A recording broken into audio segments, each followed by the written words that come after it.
This is my full school course. And so if you're a content creator, then this video is going to give you everything you need to start making money from school. In this video, we'll be covering the product, how to get traffic to your community, the funnel for each type of community, your sales page, how do you solve churn, and how you can scale your info product. The first thing that we'll be looking at is your audience. So this is step one. So you need to have an audience if you actually want to sell. Otherwise, you need to be running paid ads or some other way to get leads to your product. So build your audience. Long form content is the best. So any type of long form platform like streaming or YouTube, these are the best, and informational content is another very important thing. If you're selling an info product that's actually informational, then you're more likely to make more money. Then let's look at the product. So the first thing that you have to do, and this is essential, is you have to know your time and will for the product, because this is where you start building. If you don't know this, then you will crash out, and this is a very important step because let's say that you're gonna give a live call every single day, but then life gets in the way and you can't give those calls anymore. Well, people still paid for them and they're calculated in the price. That's why you need to know, how much time am I willing to spend creating the product? How much time am I willing to spend weekly? And how much effort do I want to put in? And this is the level you start at, and this is the level you have to maintain. That means that this is where you start. You can always decide to spend more, but you can't decide to spend less. So keep that in mind. The next thing that we'll be looking at is the offer. So this is a list of things that you can add inside of your offer. So you can create courses, you can have calls, either one-on-one or group calls. You can have PDFs, you can have a community, which is all built into Skool. You can have video responses, DM access, one-on-one calls, custom problem reviews. So if a customer has a problem, then you can look at that, give them a direct solution. You can have templates ready for them, AI models inside of your product, and you can organize IRL meetups. These are some of the things that you can add in, and you can make a list of the ones you want to do, the ones you want to create. Next is the how. So how do you actually go about building your product? Well, the first thing is that you need to build a niche specific product. That means that you build it on what you're already creating content on. You also want to deliver information in the most effective way. And you can do this by using things like PowerPoint or Miro, which is the program that I'm using right now to show you all of this. But it's very important that you try to deliver information in the most effective way. And of course, making a course is not hard if you already create content. So if you're already a long form content creator, then making a course on a certain topic isn't going to be hard for you, especially since you don't really even need that much editing inside of a course, because you can just use a PowerPoint or Miro like I previously mentioned. Then let's look at the price. Now, most people look at pricing their product in the wrong way. They think, should I sell high ticket or low ticket? But that's not how you find out how you should be selling. You have to estimate the price of the product using these metrics. So how much does it cost to have your product made? So if you have to pay an editor or you have to pay other people to help you create the product. Next is the time spent inside of the product. So how much time are you going to be spending helping your customers with, for example, one-on-one calls or live calls or commenting on the posts of your customers? And then the last thing that you have to keep in mind is the audience. So what kind of an audience do you have? Do you have a audience which has a lot of capital that they can spend on your product, or do they only have a little bit of capital? Another thing that you have to keep in mind is that you can sell high ticket for a very niche product, and it's best to sell low ticket for something that's very broad, like fitness. But then again, you have to calculate all of these things inside, especially since you're selling a subscription. And then let's look at the next thing, and that is traffic. So how do you get traffic to your actual community? Well, there's two ways. There's optimization, and the first thing we have to look at is the content. So you want to focus on high quality and quantity videos, but also focus on the results over your personal opinion. So look, which video converts the most? So not necessarily the amount of views you get, but the amount of conversions you get. Because if you get a video which gets 10 views, but all of the people who watch that video convert, in contrast to a video which gets 1,000 views, but none of the people convert, and you know what type of content you should be making if you're trying to convert people into buying your Skool community. The two most important factors for future selling, so if you decide to sell a product, are views and value provided. meaning that if you get your views up, you're also getting more leads, which means that you're probably going to get a lot more people who buy your product. And if you provide a lot of value, then people are more likely to trust you and to believe that your product is actually worth buying. Then let's look at the next thing, and that is your pitch. So how do you pitch your product? Well, there are two ways. And the first is that you mention your product in every video. And you really have to do this. So you mention it once at the end, and you suddenly mention your product somewhere in the middle of the video. And inside of the sales pitch, this doesn't have to be long, but you have to mention the problem that your customer has. You have to give them a solution. That solution is your offer.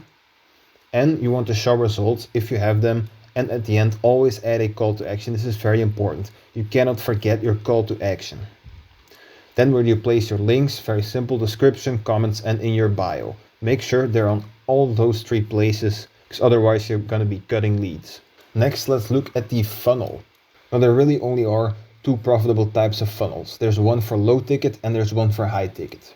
For low tickets, it's very simple. Have a video and direct them from the video straight to your school sales page. No websites, no nothing, straight to the school sales page. And make it so that it's as little link clicks as possible. So getting somebody to only have to click 2 or 3 links to get to your sales page is very possible. In the description, maybe they have to click the description box first and then click the link, and the same goes for your bio. Make it so that that link is as clickable as possible. So make sure that that's always the first link too. You want to make it the first link in your bio and in your description. Now for the high ticket funnel. This is what I recommend for a high ticket funnel. So from the video to a free school community and then to a paid school community. Now, if you plan to do this, if you plan to sell a high ticket product, you have to pay a lot of attention to what I'm about to say, because otherwise you're going to ruin any prospects of getting a lot of sales. And this has to do with the free school community. You want to keep the right people in and the wrong people out. And this is something else that I've shown in other videos. So this is what the distribution of a free community looks like. 1 to 5% of the people inside are your loyalists, 5 to 20% are fans, and 75 to 80 are cold followers. What do I mean by this? These people will buy from you. These people may if you provide enough value. And these people most likely will never buy from you. And a fan can become a loyalist, but it's very unlikely that a cold follower becomes a fan and then becomes a loyalist, unless you really provide a lot of value for them. And this is the distribution that you want to have. So you want to keep cold followers out and you want to have loyalists in them. That means, yes, there's less people inside, but that doesn't matter because you have the right people inside. So how do you do this? Well, you need to use the right lead magnet. What is the lead magnet? The community is the lead magnet. Step 2, you have to increase friction. So don't just have it open for everybody to join. Have them answer questions. So why do you want to join? What is your main struggle in regards to your niche? And then what do you like about my channel? And then step 3 is keeping the value high. So you want to punish or ban all the rule breakers. And these are 2 very good rules to have. The first one is no double posting. And the second is that they have to put in effort. Now this is so that you can keep those cold followers out, because if you get more cold followers, then your fans will also become cold followers or disinterested, because they can see that the value isn't really there. That's why you need to provide value so that your fans become loyalists, and that also happens in the community for a very big part. And then let's look at how to sell inside, because a lot of people get this wrong. Well, I'm going to show you how you can sell inside of your free community without making it so people feel like they're just part of a giant funnel. So what you want to do is you want to give a taste of value. So look at your paid offer, and then you want to select value that you can offer for free. So maybe you can give them a course for free, or maybe you can give them calls for free. And the best way to sell is by giving what people normally pay for. And you should give all that stuff away for free, because that way people know what they will be buying when they actually decide to look into your product. Because they can see that you can provide value and that they can trust you with important things that they are focused on, and the things that you talk about. And so I will give you an example approach, and I saw a person close 20 sales in 1 hour with this. The first step is the preparation. First, you have to prepare a detailed presentation on how your target customers, so the people who watch your content, who are inside your free community, could reach their goal. You want to zoom out, right? You want to zoom out and give the entire process to them. This is how you get from A to B and from B to C and then to your goal. And then you also want to prepare a closing offer. So if people buy now, what are they getting extra? If they buy inside of that call, what are they getting that they would otherwise not get? You want to prepare those two things. And then step 2 is you want to create hype. So you just make an intro post. You say something like, I will be doing a live call explaining how you can reach your goal, which is like improve gut health, make your first song, get a studio to find your acting video, something like that. And I will do it on this date. Be there, right? You get your call to action, explain everything here, and you give your date. Then step 3, very simple, give value. This is where you do the live call. If you want to improve the results of that call and you want to make it so that people are more likely to buy, you also want to give something exclusive away. So like a roadmap PDF or a diet plan, this all depends on your niche, of course. And you can use temporary posts for this, because that way they're only getting it when they were actually a part of the live call. And then the next thing you want to do is focus on providing value and helping potential customers reach their goals. And you want to do it as if they were already paying customers, because that way they know exactly what they're getting and they'll know if your product is worth it. And something optional you can do is you can answer their questions inside of that live call that you're doing. So like a Q&A. The next step, step 4, this is your advanced offer. So this is where you pitch the offer. So when you reach the end of the call, you want to pitch your new advanced offer. So the one you created in step 1. And if you buy my product now, then you get a free call, a subscription to tools, an AI model, everything inside that's already inside of the product. So this is how you could set it up. And that is how I saw somebody close a lot of high ticket sales in just an hour. If you want an example, I will be giving a detailed pitch for my services, which are only for content creators, at the end of this video. So if you want to see how I do it, maybe take some inspiration from it. I'm not saying that's how you should be doing it since I'm offering a service, but if you want, you can stay till the end, check out how I pitch my product. Next, let's look at how to set up your sales page. First thing is the product statement. So on the copy of your sales page, the text on there, you need to have a clear product statement. So something like fixing sports related injuries, or learn how to paint detailed paintings, learn how to edit professional looking videos on DaVinci Resolve. You want to make a product statement that explains to the customer exactly what they will be buying when they buy your product. Then you want to have the offer list ready. So it's good to have 2 lists. The first is a list of the main offers, so the course, community, the calls, and then you have a list of bonuses, also 3 items. Then you have your CTA. Again, it's not as important as for your call to action in your videos, but you should still have a CTA inside. And you can even expand on this. So join now to get a 30% discount, or join now because at this amount of members the price goes up, something like that. Now another important part for the sales page is this structure. So the clear and simple. Now this is an exercise that will improve your sales page. So what you have to do is you have to open up a text file. And I want you to copy paste your sales page into the text file. First, we're going to look at your opening statement. These are the first lines that explain what you're selling. So let's say that I take what I would be selling, and this was what my opening statement was. I will help you generate a positive income trend on Skool by handling all the back-end aspects of your paid offer. Does that make a lot of sense? Maybe you understand it, but you don't really get a real idea of what I'm offering here. So step 1, clarity. If I wanted to make this clear, I could say something like this. I help creators make more money from Skool by helping them reduce churn and increasing sales. I also solve Skool-related problems so that my clients have more time to focus on the things that matter. That's a lot better because it gives clarity to my initial sales line. Now step 2 is simple. You want to make it simple. You do that by 2 things. You make it shorter and you make it a single sentence. Now again, go to your document and you want to mark the main offer and you want to mark the goal. So the goal here is make more money. The main offer is reducing churn and increasing sales. Then you structure it like this. I will make you more money on Skool by reducing churn, increasing sales, and solving problems. Now that is a great sentence because you know exactly what you will be buying when you pay for my services. Next, let's look at the main offer. Again, we're going to apply the same clear and simple principle here. So you want to write down all the things that you have inside of your product. Just Write down everything. From the list I showed you here, write down everything that you have inside. Make sure that you're not broad with it. Be very specific for every item that you have inside of your Skool community. And next thing, very important, use as little words as possible for every item. Then, once that's done, you want to remove all the items that people won't understand, or you want to make them understandable. Once you've done that, you take the 3 most important things from the list, and these are your main selling points.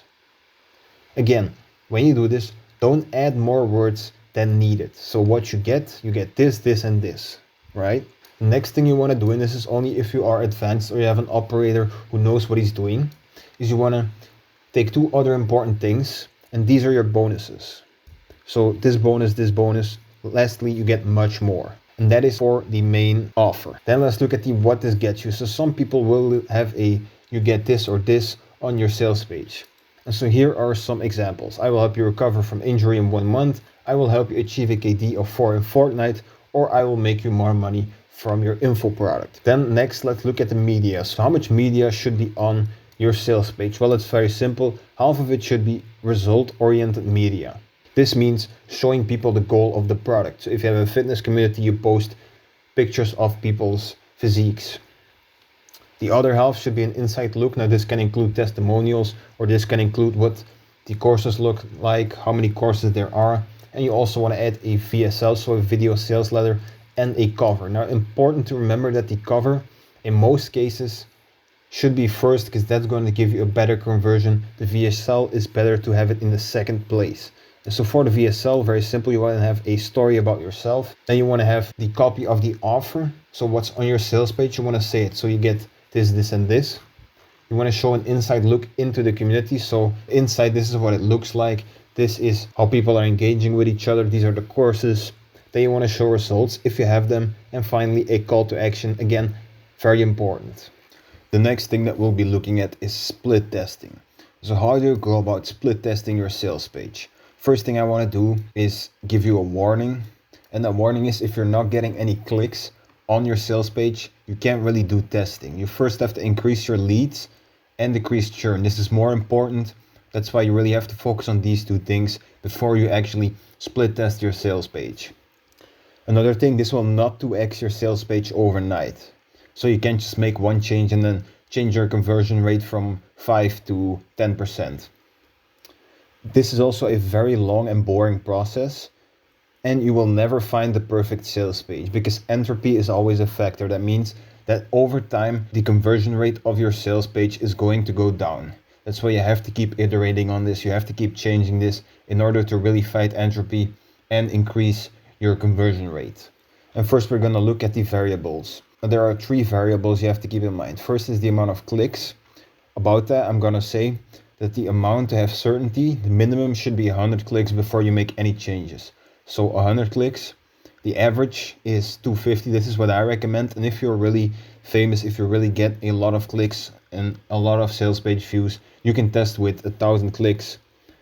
Just know that the amount of clicks you get and the amount of sales page views you get before you change the page is how certain you can be that those changes that you made were actually relevant to the conversion rate.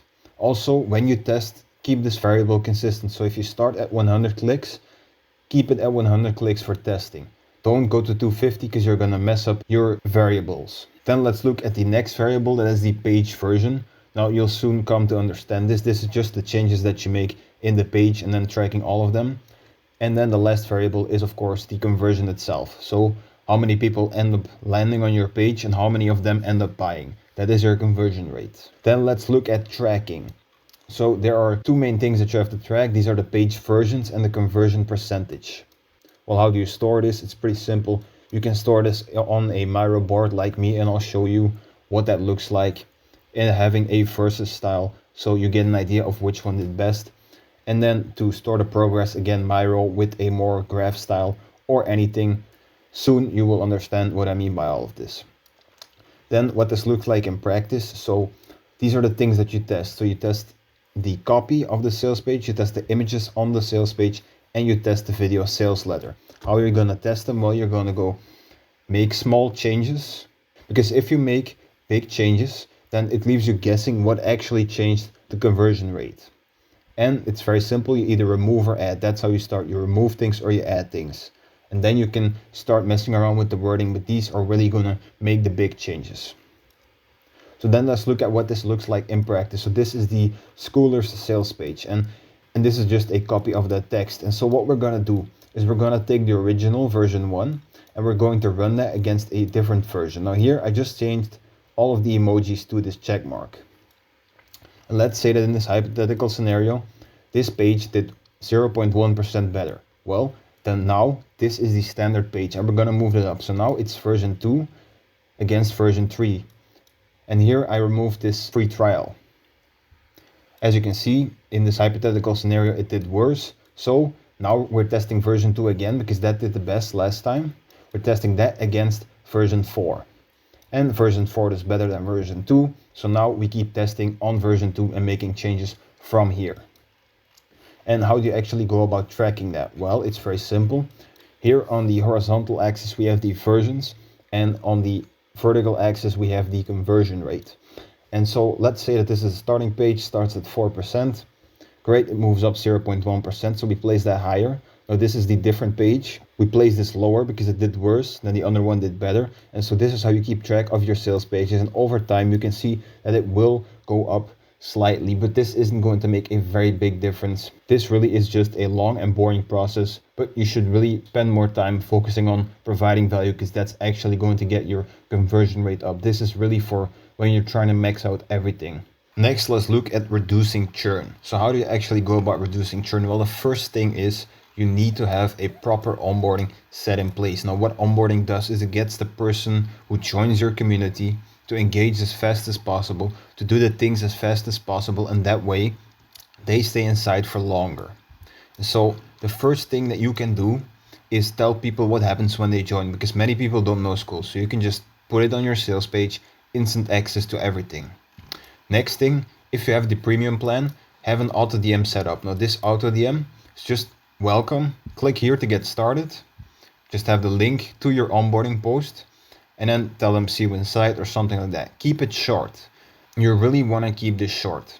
And then for the onboarding post. Now the goal for the onboarding post is to get them to fill in this audit or tracker as fast as possible. And then you want to also get them to post it. Now, how do you go about doing this? Well, it's very simple. So title, click here to get started. Welcome, these are the key features. You show everything. Then you want to make it so that they follow a step-by-step plan. Now, these things are all optional. You can ask them to make a post about themselves, explaining why they joined, what their story is, and asking them to describe themselves in 3 words. What I recommend is that you just ask them to comment a GIF before they start. And then once they are done with that, you should direct them to the classroom. And inside, you have this tracker and audit ready for them. Now, what's in this tracker? Well, first things first, you have to get creative with this. Make it so people actually want to fill this in. Make it visually appealing. You can use Canva for illustrations. Don't make it a Word document or a boring PDF. Make it so people actually want to fill in this audit and tracker. So how does this work? Well, you ask them a couple of questions. For a gaming community, this could be something like, what is your KD? What are your aim lab stats?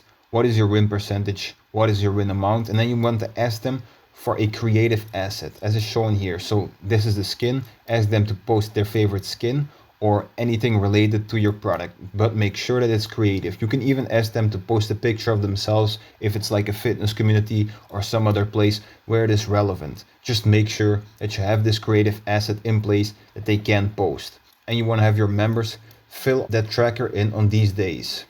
So 0, 7, 30, 90, 120, and 240. And if they keep doing that, that's going to make sure that your engagement stays up, but it's also going to make sure that they stay inside for longer because they have something that they're looking forward to. And so you ask them, fill this in and post it inside of the community at every timestamp. Also make sure that you have a separate category set up for this. And the goal for them sharing this should be social connection. That's why this creative asset is so important, because it gets people talking. If somebody posts their favorite skin in Fortnite and somebody doesn't like that skin, or somebody likes that skin very much, they can start talking about that. It's really simple like that, but it works. And then you can have them engaged in an event or a challenge. This is very simple. A challenge could be something like post a clip of you hitting a trick shot. and then the most liked post gets a reward. Now, of course, what reward you give them depends on what you're willing to give them. That's all up to you. But this is something that really gets the engagement going, especially for new members, because they can join in and start to feel a part of the community. Next, let's look at overwhelm, which is another important part in reducing churn. So this is my story. I recently joined a free community because I was curious, and this classroom of this free community was packed with value.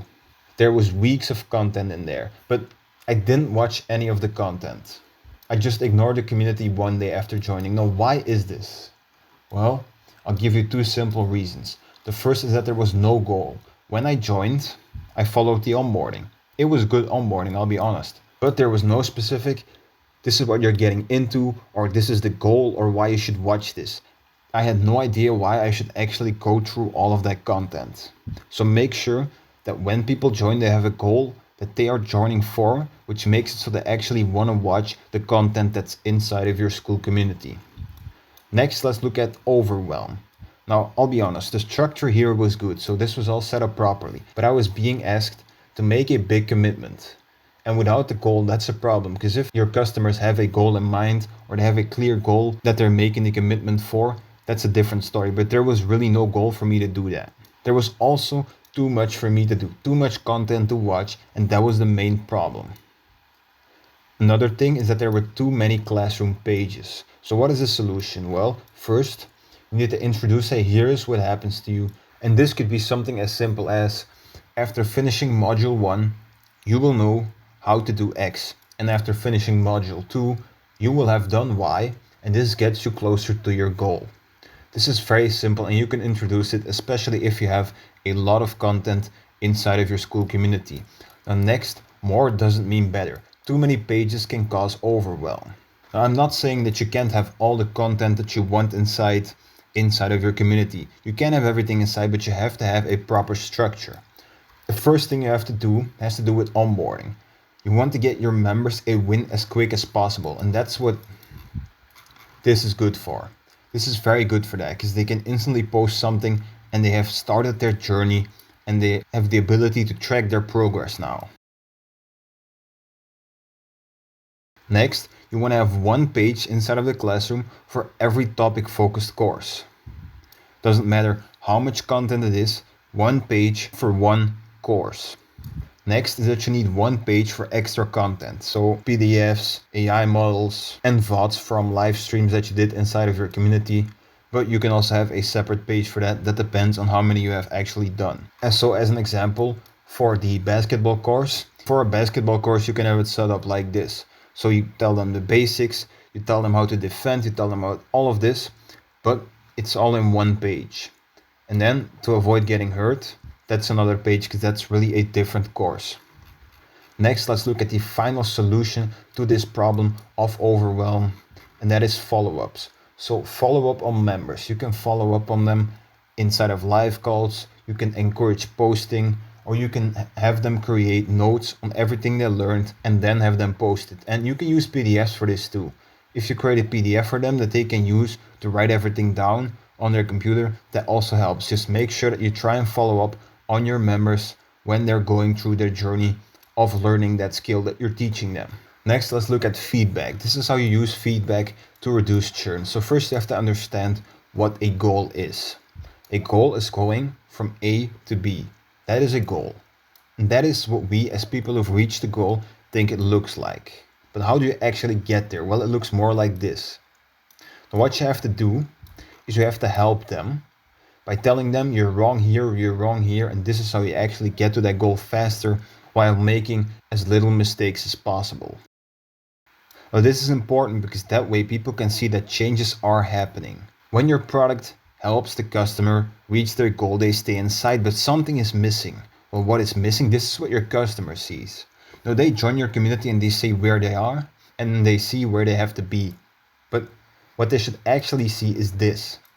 You want to place these points so they know how close they are to their goal. And you can have time related to that, so they know if they're doing it fast or slow, so that they really get an idea of how they're actually getting to that goal. And that's how you can use feedback to keep people inside for longer. because that way they know that they're going somewhere and you are helping them get there faster and they know it. So that keeps them in because they know that you're providing value to them. Another way to decrease churn is by doing events. Now, as you can see, this is another massive topic. I will have a link in the description to the events video so that you know how to run an event inside of your community. I definitely think it's worth checking out because it will significantly decrease your churn. I'm currently editing this video, but since I want to give you the full picture of how to run a successful Skool community, I've decided to add in the events video, so that way you have an idea of what I'm actually talking about. However, there will be timestamps, so you can skip this part. However, if you want a great way to reduce churn and increase sales, then continue watching. Inside of this video, I'm going to be showing you what it takes to run a successful event inside a Skool community. I'll be sharing how you can properly run an event. I'll be sharing the workload that goes into creating an event, and I'll be giving you the advantages you receive from running an event inside of your Skool community. The first thing we have to look at is the how. So how do I run an event? Well, let's say that you have a cooking community. Would it be a good idea to do an event about cars? Of course not, because that's not what people signed up for. They signed up to learn how to cook. Now, out of these two, Italian food and spaghetti, which topic do you think is niche enough to do an event about? Italian food. And this is because of the duration of an event. An optimal event takes 40 days. This way you retain a subscription for 2 charges if people care about the event. It's not too long to have people lose interest, and it is long enough to create a positive effect towards the desired goal of the customer. Now let's move over to the next part, and these are the 5 stages of an event. The first stage is open plus value, second is maintain plus value, third is checkup plus hype, fourth is close plus value, and 5 is present. So let's look at the first stage, which is open plus value. This is where you announce to the community that you will be running an event. You do this by making a post and adding value to that post or somewhere on your classroom. That way people are more likely to engage with the event. These are examples of value that you could add inside of an event, especially about cooking, but you can apply this to any other niche. You can give them courses on making Italian food, you can give them a digital cooking book on Italian food, you can make PDFs. Just make sure that the value increases before you start the event. And then you want to provide an event roadmap. So you tell your customers, in the first week, we will be making pizza. In the second week, we will be making spaghetti. And in the next week, we will be making X. Make it so that there is 1 week per topic. And this works because the people who like to move on what you have given them will move, and they will share what they have done inside of the community. And the people who like to wait and see the results of others can wait. And every new week, your goal should be to add new pieces of value to keep the event engaged. Then let's look at the second stage. And this is a simple one. This is maintain plus value. So this is where you want to keep the event going. You ask questions and you provide value to your customer. You can ask them, what did you learn? Or how did you improve your pizzas? And this is so that you can get all the value that your community has created and compile that into a page on your classroom. And you do this to get the engagement up. You do this to keep the event relevant. And you also want to compile the value of each week. So for example, with the pizza week, you want to compile all the things that people have said about pizza, all the useful stuff, and make it so that people can gather value from what the community has created and combine that with the value that you have given them. Then we move over to the next stage, and this is checkup plus hype. So you need to make them want it. Well, make them want what? The close. You need to mention stage 4, which is here, where you close the event. You need to hype up what you're going to close. So you check up on what the community has created, and then you generate hype for stage 4. So, hey guys, at the end of this event, we will do X. And this is the close. This is the big payoff for your customer. This is the moment that they've been waiting for. You want to drown them in value at this close. You get them on a live call or any other closing method which delivers value to the customer. This closing call is very important. So if you want, you can rehearse it. Just make sure that you drown them in value. And then, how do we actually close an event? Well, first, what I recommend is that you use a live call, but also that you have value prepared. So all the things that have been created over the duration of the event, compile them, show them to your customers, show them the results that others got, show them how they did it. Make sure that there's enough value being shown at the end of this event. You want to compile and reshape all the value that your community has created and take that, turn it into a tangible asset. And there's a simple way to present your event, and that is on Canva, which you can use to create a PowerPoint, or you use Miro, which is the program I'm using right now to present all this information to you. And so in this live call, you would go over the most important things that have been created. Let's say someone made a special pizza and posted about it. Add the recipe, give credit, compile all the value into an encyclopedia of Italian food.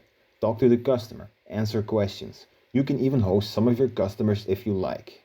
You compile pictures and posts and add all of them together. And then stage 5. This is where you present the event. So here you want to build out the assets inside of your school community with the things that have been created over the course of those 40 days. So show your results, add them to the classroom page, and make it so that what you're presenting to them is result delivering content. And so this is where once the event is over, you present everything in school.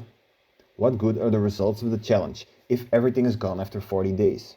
This package of value, this encyclopedia that you created, should be added as an additional piece of value to the classroom page. That way, people can look at what has been created and use it. And the best part is that both new members and old members can use this newly created resource. Not only that, but if the end result is good, then people will be more likely to engage in future events. That is why this final stage is so important. If the value increases, then you can increase the price. Also, as I just mentioned, your engagement will go up. Then let's look at some things you have to keep in mind in regards to the event. The first thing is that the event has to be done inside of the community. You have to make sure that people post about it inside of the community, that they engage with each other. And you do that by rewarding engagement. So you respond to them, you give them credit, you give them advice. Skool's gamification system also does a really good job at this. And then we have to ask ourselves, won't new members feel left out? Because maybe they join halfway through the challenge and then they're just kind of sitting there waiting for the challenge to end. Yes, they will feel left out, but it's our job to fix that. And this is how you fix it. First, you need to make it so the event is easy to understand.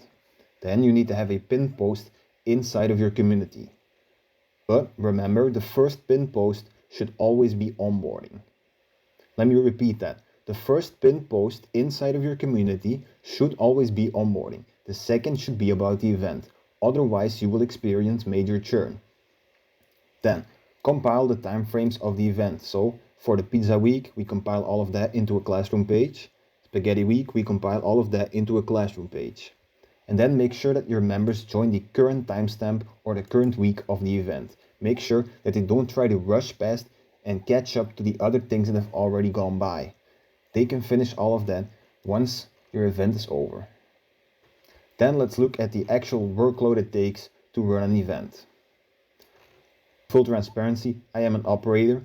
I am not a creator. I help creators in increasing sales, decreasing churn, managing their community and solving their problems. So I will be approaching this as if you, the creator, also had an operator.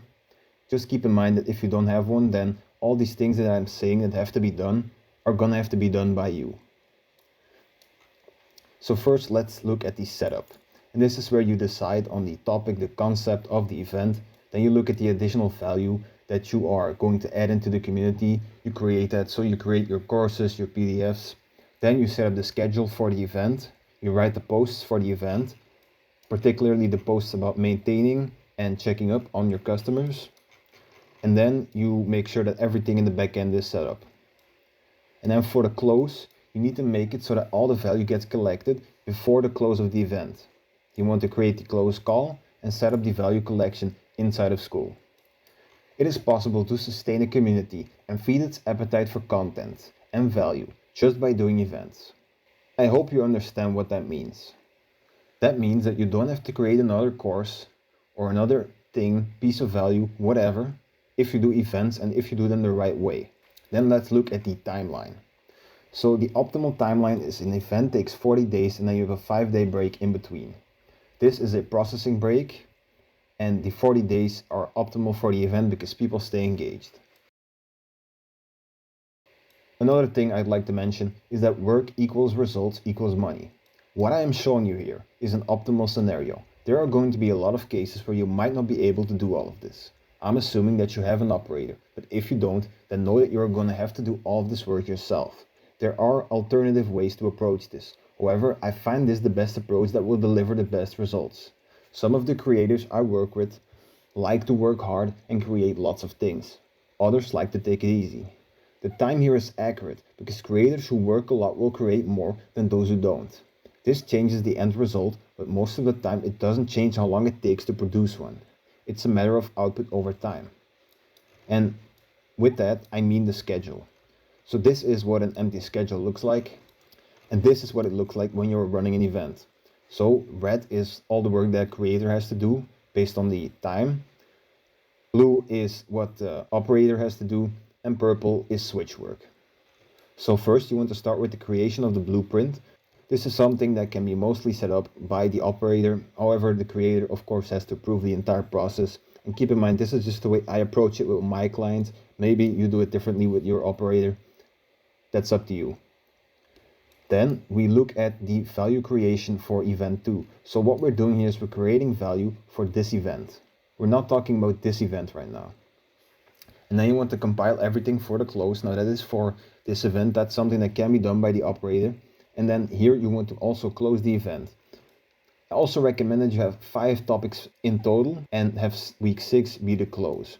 Because week 6 is never a full week. That's why it's too short to have customers engaged in that short time period. Then we are looking at the break period. Now this is a break for the customer and not for the creator and the operator. Here you want to create value for event 2, which is where I've given more time to the creator to do so. And you want to also have the event prepared. Now this can be done by both the operator and the creator, and so goes the rest for maintaining and checking up. And these are some of the timestamps. Also opening the event. You can do this with posts or calls, that depends, but it is switch work. And so that is what it looks like to run one event. But what does it look like when you're running events back to back? Well, this is what your timetable will look like. And that is if you have an operator. If you don't have one, then this is what your timetable looks like. And I know that seems like a lot of work, but you have to ask yourself, what do I value? Do I value money or do I value time? And this is not a question to judge you. It is just a simple question that you have to ask yourself when you consider running an event.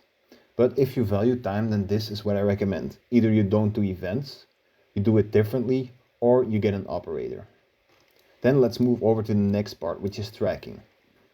First thing you want to do is look at your community engagement. Then you want to separate event from regular engagement. I would like to note here that there are no settings for this in Skool. So you have to do all of this manually. Then step 3 is you want to separate posts and comments. You decide a time interval for your tracking. What you have right now is tons of useful data. And once you learn to read and study that data, this is the hardest part because you have to learn to read it like words. You can use that data to improve future events and personal content. Step 7, you repeat the process. Now here's a list of advantages running an event gets you.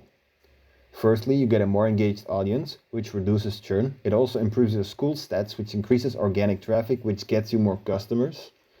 Next is that you have a content creation process with user input. This increases the content inside of your product, which increases the value inside of your product, which gets you more customers, and it reduces your churn.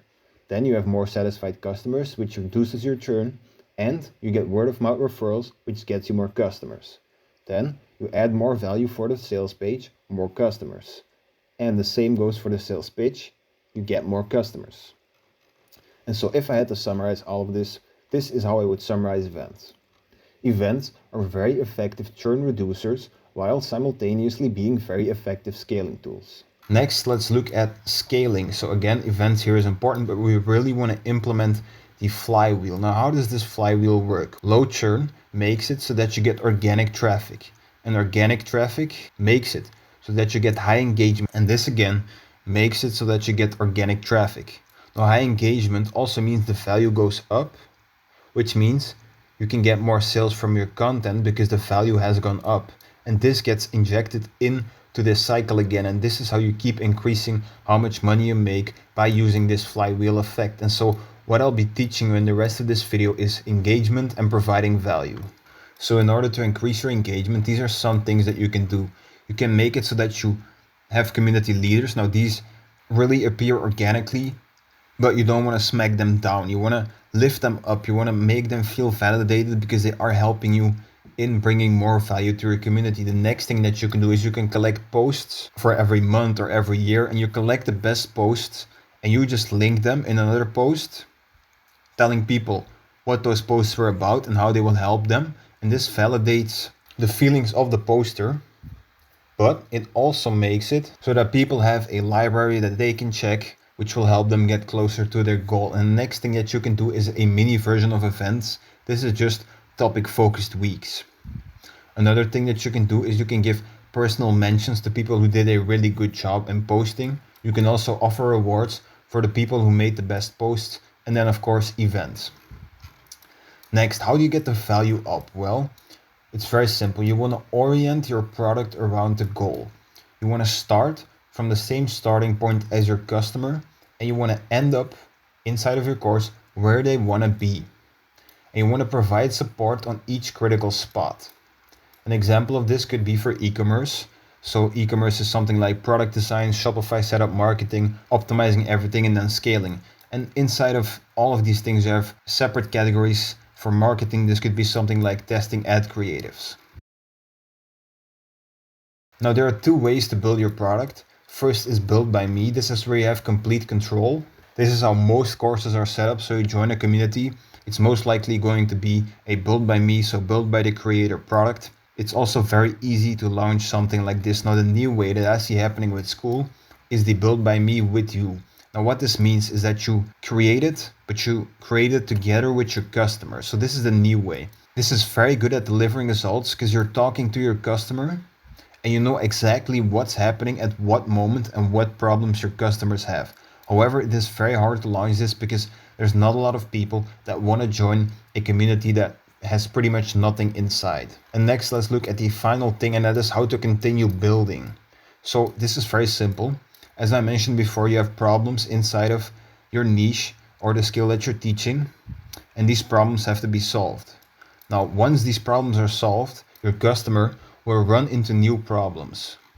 And once they solve those problems, they run into new problems again, and it keeps going like this. That's why you have to try and solve your customers' problems on each level further and further you go down. And so that is it for the guide. As I mentioned, I will now be pitching my product. So if you're a content creator, I think it's definitely worth your time to listen to this, especially if you plan to create a Skool community. And if you're not a content creator, you can still continue watching just to see how I sell my product. And so what is my offer? Well, there is a problem with this entire business, and I'll tell you what that is right now. Skool is growing in size. That means that competition is increasing. Customers demand more value. Organic traffic gets harder every day because there's more people on the site. And almost every community I am in has an operator and or a team. And you can check this for yourself, by the way. You can open a Skool community, go look at the admins and look at the profiles of the admins. Look at people saying that they work for the owner of that community. So what's happening on Skool? People are niching down. And the need for value is going up, but the need for business skill, which is what I've shown you today, all this business stuff that goes into creating a Skool product, that's also all going up. So there's going to be a point where you really need to know all of these things, and you really need to keep changing and have that knowledge to stay competitive in this industry. And I'll show you a graph to show you exactly what I mean. We are here right now. But this is the price of the community.